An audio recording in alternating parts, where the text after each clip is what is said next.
विश्व का कोई भी सुंदर भोग इतनी ताकत नहीं रखता कि मन से भी भोगने की इच्छा आ जाए। शरीर की तो बात जाने दो, मन से भी भोगने की नहीं रखता। उनके बल से कह रहा हूं, उनके बल से कह रहा हूं, उनके द्वारा दी हुई शांति से कह रहा हूं, उनके द्वारा दी हुई शीतलता से कह रहा हूं। देखा है इसमें काम, देखा है क्रोध, देखा है इसमें, देखा है विकलता देखी भोगों की, और इसमें कृष्ण कृपा भी देखी है। उपासक को जिसे ब्रह्मचर्य रहना है, 2 समय भोजन हल्का या 1 बार भरपेट 24 घंटे में पर्याप्त ब्रह्मचारी के लिए, 2 बार तो हल्का। केवल 2 ही समय भोजन करे। पहला भोजन का समय 10 बजे से लेकर 1 बजे के बीच में, दूसरा संध्या होने के बाद 8 बजे तक, इसके बाद नहीं। अगर इसके बाद आप पाते हैं तो आपकी दिनचर्या में फर्क पड़ेगा, वो आपके कई दोष प्रकट करना।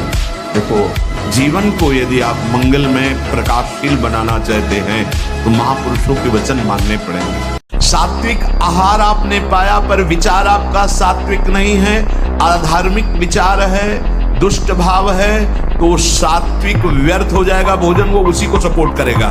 भोजन के समय बिल्कुल सावधान रहो, वो आपकी नस नाड़ियों में फैलकर वैसा ही प्रभाव फैलाएगा जैसा आप चिंतन कर रहे हैं। जो 8-10 बजे तक सोता है वो कोई भी हो ब्रह्मचारी रह ही नहीं सकता। आप देखिएगा 3 बजे से लेकर के सूर्योदय के तक अगर आप सोते, आपका स्वप्न दोष बढ़ेगा, आपका संयम बिगड़ेगा।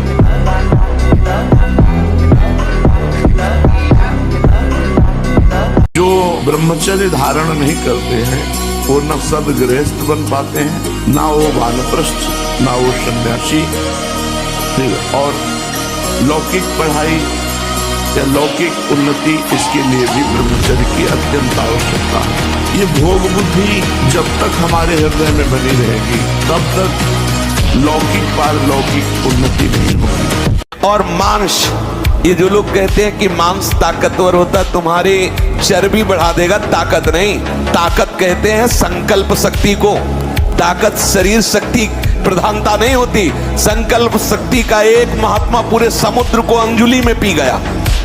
देखो, संकल्प शक्ति, शरीर की शक्ति एक सीमित शक्ति है, संकल्प शक्ति एक महान शक्ति है। अब मन जिस विचार में फंसा देता है, बिना मतलब फंसाए, कोई भय नहीं, वो भय दे रहा है। कोई शोक का कारण नहीं, वो शोक दे रहा है, चिंता दे रहा है।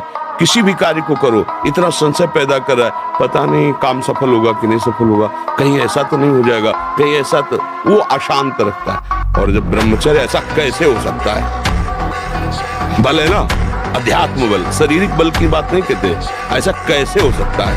यदि एक बार ऐसा हुआ तो 1000 बार मैं प्रयास करूंगा और इस पर विजय। वो मतलब जिद्दी स्वभाव, एक निष्ठा उसी से आती है, उसी से।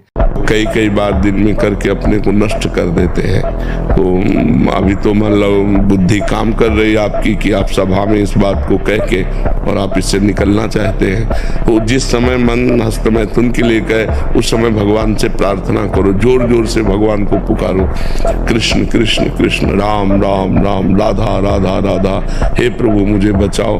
और उस समय टहलने निकलो, बाहर निकल जाओ, एकांत में न रहो। जैसे बाथरूम में है या कमरे में, उस समय तुरंत बाहर निकल जाओ, मन के खिलाफ चलो और उस स्थान को छुओ मत, तो बच जाओगे। नहीं तो कसम वसम खाने से नहीं रुकता है। मोबाइल रूपी दुश्मन से बचिए, कुसंग से, जो गर्लफ्रेंड बॉयफ्रेंड वाला जहर है, इससे बचिए। ये भले समझ में लोगों को ना आवे, लेकिन हम जो कह रहे हैं उसको समझ लो, ये वो जहर है जो तुम्हारे जीवन को जड़ से नष्ट कर देगा। आगे देख लेना। संतों की बात समझ में नहीं आती है क्योंकि उनको लगता है कि क्या जाने बाबा जी है, लेकिन जैसे आंख वाले को दूर का रास्ता दिखाई देता, पता आगे कुआं या गिरेगा जाके। तुम्हें लग रहा है बहुत सुंदर मार्ग है,